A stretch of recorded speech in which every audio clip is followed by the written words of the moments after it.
ದೀಪಾವಳಿ ಹಬ್ಬದ ಸಂದರ್ಭದಲ್ಲಿ ಕೆಎಸ್ಆರ್ಟಿಸಿ ಜನರಿಗೆ ಒಂದು ಶುಭ ಸುದ್ದಿಯನ್ನು ಕೊಟ್ಟಿದೆ.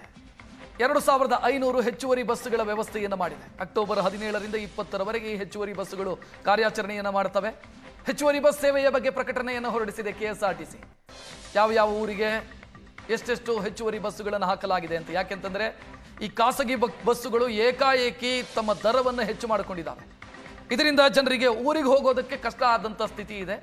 ಇದರ ಬೆನ್ನಿಗೆ ಕೆಎಸ್ಆರ್ಟಿಸಿ ಹೆಚ್ಚುವರಿ ಬಸ್ಸುಗಳ ವ್ಯವಸ್ಥೆಯನ್ನು ಮಾಡಿದೆ.